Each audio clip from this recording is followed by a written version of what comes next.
Welcome to Techtastic, the podcast that explores the cutting-edge world of technology and its impact on society. New breakthroughs and developments are revolutionizing the world around us, presenting exciting opportunities as well as complex challenges.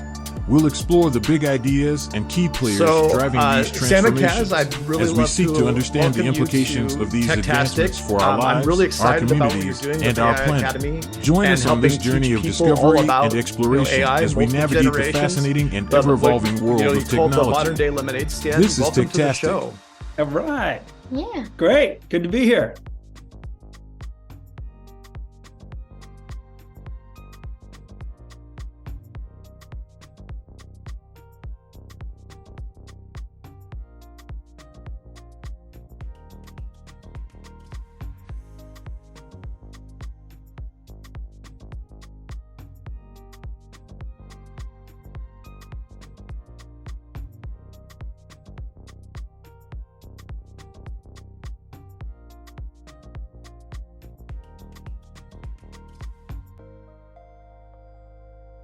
Yeah, no worries. But then the idea arose that he could teach others. So we put a message on Nextdoor, the software platform connecting, and we were overwhelmed with interest. So we used ChatGPT to figure out how best to go about this. It advised us to use Eventbrite. So we created a few events in Eventbrite. They all sold out right away at $20 a ticket. So then he ultimately, after doing a bunch of classes like that, right here in our dining room, he used some of his proceeds to start renting the boardroom, quintessential big boardroom at our community center. Fast forward to today where he's taught 23 classes with over 200 people ranging from age 10 to 91, most of them senior citizens, but he's made over $4,000. He's also had B2B clients that have hired him and he's spoken to boards of directors. He's now got this company, Sonoma Clean Energy, is hiring him to come up and train the whole company. He's making $400 for this 90-minute training. And then, just to round it out, we've packaged everything we've learned into a self-paced online course, essentially a business kit. It's essentially a licensing agreement where now kids his age and older around the US and Europe are doing the same thing in their communities. And the final little point I have is that senior citizens asked, man, is this really only for young people? And we thought, well, okay, obviously if 12-year-olds can do this, older folks can too. So there are now senior citizens that are training to teach other senior citizens how to take advantage of these tools. So no community is left behind. Well, that's fantastic. So that online course system that you've set up, is it done in like a franchise model, or how are you making sure there's not competition between the different parties that? Yeah, well, we've built it all in Kajabi, kind of a premier online platform for online courses. And then the terms and conditions basically include a licensing agreement, and we're building in some form of non-compete where folks can still do complementary things, but not just blatantly take our stuff and, Well, it's more if you've got 5 people in the city of Seattle, how do you determine who has the rights to give it at a particular date or to have particular people involved in it? Do you have geographic limitations or anything like that? We may get there. We're early stage enough to where, we've got the 12-year-old in Houston, a 12-year-old who's making money in Sacramento, 13-year-old in Denmark. But as we get more geographic penetration, then we might have to start giving some geographic exclusivity. But as of now, we have not done that. So you could potentially have different trainers of different ages in the same area, but we're not there yet. Okay. I love it. I mean, taking something that's as emergent as AI, especially in the last 8 months, and building almost God, I don't even know how to. The first thing I thought of is like the new version of the lemonade stand. Yes, right? Exactly. Christian, that's our moniker. It's the modern day lemonade stand. I didn't even know that, but that's what I thought of. You got it. Boom. That's it. It's our story, but it's really about your listeners. And I would want your listeners to really understand that their tech savvy kids or neighbors or nieces, nephews, grandkids, have this opportunity, this modern day lemonade stand. That's what I want your listeners to really get. Kaz explains tech. Yeah. Kaz, you decided to do this. You got excited by ChatGPT, I'm assuming first. You saw something in it, you saw an opportunity, and you started running with it. Like, what was it that excited you, and how did you decide to build this modern day lemonade stand? I mean, I started when I just saw it on the trip to Tahoe. Like, I was on my computer, and I was watching this video about this guy who was using ChatGPT to code a video game, I think it was. Oh. And I thought, it took him only 30 minutes to do that. I mean, I wonder how long it'll take me. So, I mean, I tried it out, and I was able to write code in a matter of seconds. And in a matter of minutes, I was already deploying code online. So that's where it really was whoa, this thing is really powerful. And so later I told my dad about it, Dad, you need to check this out. Yeah. And so fast forward, I'd say a few months, and I'm like, Dad, what if I started teaching people about ChatGPT? And from there kind of evolved into me teaching people about ChatGPT. And fast forward now, I'm doing plenty of interviews, and I even got B2B clients. The B2B clients is really exciting because they're all afraid of what's happening. They don't know how to react to it. You've got a lot of I'm a Gen X. I imagine, Sam, you are too, but a lot of us, we're pretty used to change because our generation was hit with computers and then the internet and then mobile phones and the smartphones and all that kind of stuff. So we've had change after change after change. I think as a generation we're pretty comfortable with it, but Kaz, you come into it it's on steroids. I mean, change is coming so fast with, I'm just off the top of my head, I can say quantum computing and AI and driverless cars and autonomous vehicles and robotics and all that kind of stuff that you're so open to it. I'm curious, how old are you? I'm 12. You're 12. Wow. This is going to sound like I'm making a connection between yourself and myself at that age. At 12, I had actually started my first company too. Yeah. I had started writing code in 4th grade. But yeah, I was very, very early to it. My dad was an engineer, and so I had access. And those early experiences shaped my whole future and how I approach everything. And so I'm looking at you, Kaz, and saying, wow, here's this young man who's already this is such a big change. This is on the order of the wheel. This is such a big thing that's hitting us. And you just grabbed it and started running with it. So first of all, kudos. That's awesome. And second, what do you think comes next? You've started building this thing. What do you want to do with it? Well, I think I soon just want to have it to where we have plenty of people all around the world, and to where if you want to get a class about ChatGPT, you can just go online and you can find a class within 5 miles of where you live, or not 10 miles from where you live, and you can go there and you can actually get a good class learning about this new up and coming AI or this new type of tech. So it's not just focus on ChatGPT, not just even AI, just overall just tech. So what do you do to stay on top of it yourself? I mean, there's so much happening all the time. You can be inundated with all the news every day. How do you stay in front of it? How do you stay on top of it? ChatGPT, ChatGPT or Microsoft Copilot, what's the latest news on ChatGPT, or what's the latest news on AI? So do you, there's a whole bunch of them, right? Claude AI came out, or the new version of it was released recently, and some of them have newer data. Have you started, you said that one of the first things you sat down and did is you watched somebody build a video game, and then you went and did it yourself. Have you built tools for yourself that you use to help stay informed and to build out the content and that type of thing? Not really. I'll just open up Microsoft Copilot on my computer, which is the new and improved Microsoft Bing AI. It has access to your computer, for good reasons. But my point is I'll use that to say, okay, what's the latest news on ChatGPT, and then tell me how I can try out that news. Mm-hmm. If there's a new update for a new type of question it's able to handle, I want to try out that question. If there's a new plugin. I want to try out that plugin, just stuff like that. Yeah. Kaz has done some of these classes via Zoom, with people dialing in from all over North America and Europe. And there was a relatively senior tech executive in one of these Zoom trainings, and he shared with the group that he was afraid of losing his job. He does internal communications, basically like writing emails on behalf of the senior execs. And after the session, he followed up with Kaz asking for a one-on-one training so that he could figure out how to become more productive in his job using ChatGPT in an effort to retain his position. Well, I actually wrote him like a full-on like essay length question for ChatGPT that basically told ChatGPT how to write in like the person's style.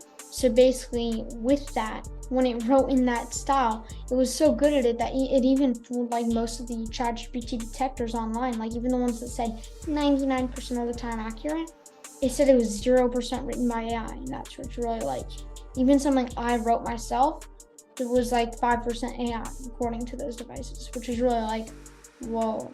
Yeah. That's where it gets scary. Yeah, so I'm going to go back to this moment in time that I think a lot of people in my position had. So November, ChatGPT 3.5 comes out, or 3 comes out. And I've been in AI for 20 years in some form, predictive systems for logistics systems or recommendation engines or ad tech or whatever. We've been doing forms of machine learning or AI for a long time. But there was that moment when I first saw ChatGPT, and even me, a Gen Xer who's used to change and seeing that all the time, I panicked. I much like the guy you were talking to, the executive that was like, oh my God, my job's going away. Well, and that's because for me, the technologists were the wizards. We created the world around us. We were able to sit down and create magic. And all of a sudden, there's this system that can do it for you. Anybody can create magic now. The curtain's been pulled back, the wizard's sitting there pulling his little levers, and everybody else can do the same thing. Like, welcome to the wizard world. Like, you're getting in so early that you're able to show others how to pull the levers and do all that kind of fun stuff and create the reality around them that they want. It's very exciting. For me, though, I actually went through a long period of dealing with that too, like looking and saying, wait a second, the thing I'm afraid of, and this is the thing I always want to say to the audience, like the thing that I'm afraid of is just change. I've built a career and a reputation and all that based on this magic that I can create. Now you can do it. Shouldn't that be a great thing? Shouldn't anybody be able to create this magic? Isn't that what the technology is there to do? When we invented the wheel, the guy that was out there, pulling things around before the wheel, I don't know how the hell they move things around, but like, on his backpack, the guy that was the biggest guy that could carry the most stuff on his back, now his job's far less important, but society benefited. We were able to do more. And that's how I think of AI now. The rate of change and the ability to absorb that and to be able to see every day and adapt to it and share that with others. Wow, good for you. I mean, it's awesome that you're out there and you're helping others. And from the sounds of it, you've had a lot of more senior people, like the generation even before me, the baby boomers.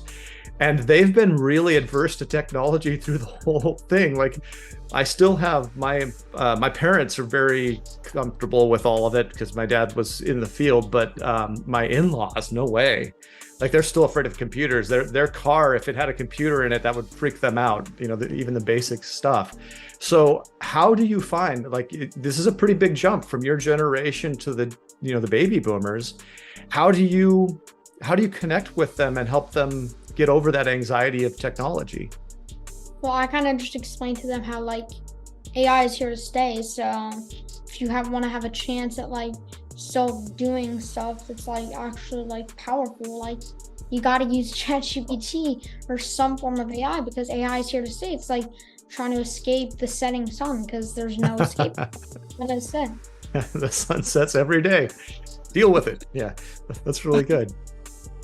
As you build up this global network and you're looking for other people to train and to build their little local area, what do you look for? And how would somebody that, like, if I was a Kaz in Portland, Oregon, how would I get involved? Well, if you wanted to like get involved and kind of do what I do, you can just go to GenAIacademy.ai, and from there you can just sign up for the project program, which basically you get like a bunch of videos from me and my dad just learning how to do what I do, like how to deliver the perfect presentation, how to not even need a script, but how to just use the audience to just get your point over. So if you want to get if there's someone in there that wants to learn about how to use it in their specific needs, this gives you the ability to help out. This gives you the ability to teach plenty of people, no matter what their needs are, but still give them what they want.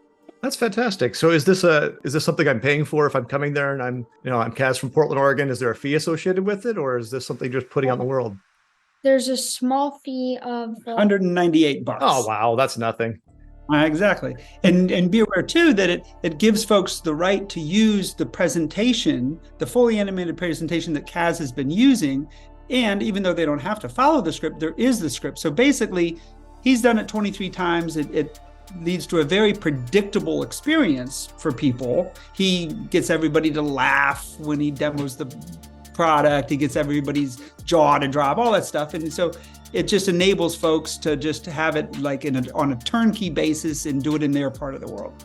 So that's a great deal. I mean, it's really hard as looking around anywhere. If you were to try to buy a franchise in something, you're going to be spending a lot more than $198. So that's a great deal to get you up and running, especially if you're new to it yourself and you don't really know the technology. To get up to speed, to be given all of that. That's fantastic.